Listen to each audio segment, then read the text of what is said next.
Are you ready to redefine what it means to thrive at any age? Welcome to Age is Just a Number with BJ and Ruth. In your 40s, 50s, 60s, and beyond, you deserve to live your best life. Say goodbye to preconceived notions and let's shatter those stereotypes together.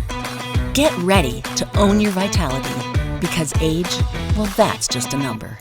Hey everybody, we're back and we're here today specifically talking about having realistic expectations and goals for your fitness, for your life. And just before we started recording, Ruth and I were just talking about how right, you can look in a magazine and say, I will never look like that. I'll never look like that, or you kind of set yourself up for failure because you think it's a realistic expectation, and a lot of the times it's not. It's an unrealistic expectation. Sure. Yeah. It's if something's out in a magazine, it's for marketing purposes, but is that really achievable? Yeah, and the thing to keep in mind is what you see in the magazines.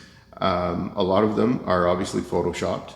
And in terms of setting it up, it's been set up that way with the photographer, the makeup, all of that. And in some cases, the people that you see, not in all cases, and I don't know everybody's situation, but I know in some cases they're taking aids. How's that? Yeah. Right. So they're going to maybe they're taking something to help them look the way they look. Yeah. And then there's the whole process of when they get ready to do a photo shoot, it's like getting ready for a show, right? It is, yeah. So it's not a normal, hey, I just got up today and this is what I look like, or we went to do this photo shoot and this is what we look like. We spent weeks preparing our body. And like I said, there are, we've talked about on the channel about how Ruth and I are both all natural, and we want to emphasize that. I think that we're not into the unnatural shortcuts. How's that? Is that the right way to say it? Yeah, no, it is, and it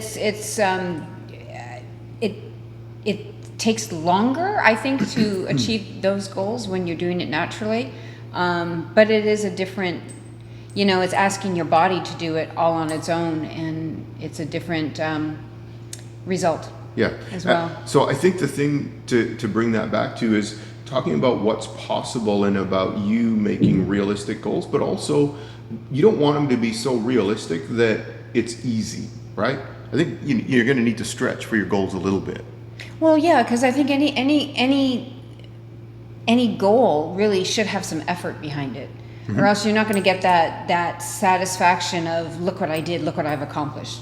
Yeah. And if it's too easy, you'll do it and it'll be like, you won't have a real sense of, well, I did something and I accomplished something or whatever the case might be. So I think, obviously we're going to talk about goal setting, but obviously setting goals that are realistic, but not easy. How's that? I think that's the way to. Yeah. You want to have a purpose behind it, a purpose, a challenge, but it can be different for everybody. For some people, it's, maybe it's the person who they work out inconsistently and they're just trying to be consistent. So set yourself a goal. Like, how many times a week are you going to commit to it? And then after 30 days, did you do it? Or after 60 days. And so, goals can be different. I know in my personal training days that one of the things I would often do is do like a 30-day ab challenge or a 30-day plank challenge or a 30-day crunch challenge, or, it was just, okay, this is something we're going to do every day for 30 days. Right. And it can be a short-term goal, it can be a longer-term goal, but just understand that have a goal that speaks to you and motivates you and gets you excited, and stick so that you're going to stick to it. Because if you're going to set a goal that you don't stick to, you might as well just set yourself up for failure right at the beginning. Yeah, and I think that's the big thing is when we talk about the goal, if you need to take an honest evaluation of where you're at right now. And if you're not sure, ask somebody. Or if you're not sure, what happens when you walk around the block? Are you out of breath? Can you do a push-up? Can you do multiple push-ups? Can you do a sit-up or multiple sit-ups or leg lifts or whatever it might be? But the point is, understand and know where you are at so that you can make a realistic goal from there. So, I read a story of a woman who wanted to run a marathon, and she was in really, really bad shape. Like, after having kids and everything else, she was in very bad physical shape. And so what was given to her as a plan, and she did this, is she started with driving the route that she would walk around the block. And then she eventually went to walking that. And then from there, she went to walking a little bit longer. And then from there, she went to, walking even longer. Then she went to running the block, and so on and so on and so on. And down the road to eventually she's running a marathon. Yeah. But if she would have tried to run a marathon on the first day, no chance. Right? Nope. And understand this too. If you're going to go to the gym or even go for a hike and you don't hike and you don't work out, you're going to be sore the next day. You're going to probably be more sore the next day. Yep. And maybe, depending on how you did it, sore the third day. Right? My daughter went running around with her friends one day, and then the next morning she's like, my legs hurt so much. I was like, yeah, well, it's good for you. It means you did something. You worked. You woke them up. Or you did something different than you normally do with them. And then the day after, she was like, oh my goodness, my legs are even more sore. I was like, yeah. That's how it works. That's day 2. Yeah. So be aware of that. So like if you say I'm going to go every day and you're sore after day 1, you're going to need to give yourself some room to recover and feel better and have those realistic expectations. So whatever that looks like for you, you need to, I think that's the big thing, is you need to know where you're at so that you can make, make those honest assessments so you can make a real goal. Yes. Yeah. Otherwise, you're just setting yourself up for failure. And really what we want to do and what we talk about on this channel is we want to make it that there's a light at the end of the tunnel, that we're doing this together, and you're going to see progress and see it keep moving forward, but again, start with something that's realistic and as small as it might seem. Like, what is doing a couple of push-ups every day? You might think, what's the point?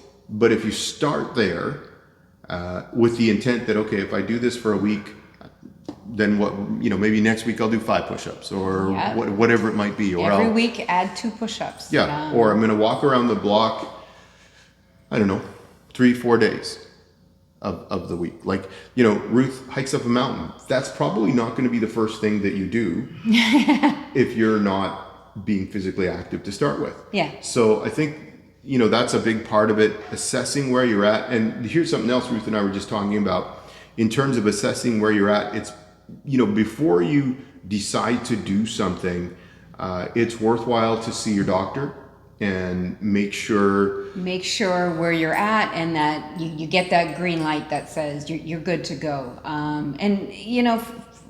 It's just that peace of mind of knowing that you're okay to move forward. Yeah, professional advice, right? It's just wisdom, so that everybody's on the same page, and what kind of where things are at, and if there are, if you have some mobility issues for one reason or another, you can improve those, but you need to be aware of those so that you're acting accordingly while you're doing the work. So yeah.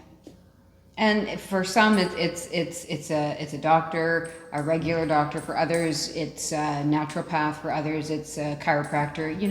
It's pick and choose. Whoever you go to is your support system. But it's always good to get that green light at the start, so that you have that peace of mind that you're in a good starting place. Yeah, good spot. Yeah. And I think so. Let's back up. If we're going to take something away, what's the takeaway today? What's the takeaway from today?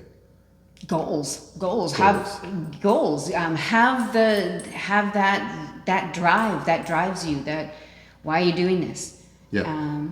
And my addition to that would be figure out where you are, so that you can set realistic goals.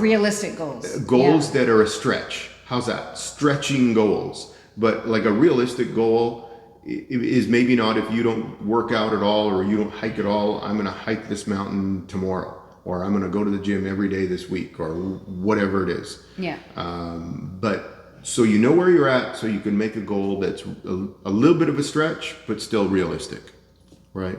Definitely. So, and I think the final thing we said is just make sure you're okay if you need to go see your family doctor, and just to get that green light to know what everything's good to go, and then away you go. Then you can start on this fitness journey. I think a big part of it is just get going. You know, one of the laws of thermodynamics is an object in motion tends to stay in motion, and an object at rest tends to stay at rest unless acted on by a greater force. So there's going to be a bit, you know what, there's no shortcut to this. You're going to have to grit your teeth up front and just start. And sometimes it's the hardest thing, right? It's just getting off the couch. It is. And you can sit on the couch, you can plan it, and you can write your lists and write your goals and but at some point you actually have to start doing it. And isn't that Nike advertising? Just do it. Just do it. Take action. Take action. So that's our takeaway for today. Thank you for joining us. Please subscribe if you haven't. And we're building a community here. We want you to be part of it. We want you to join it with us. And we'll catch you next time. Take action.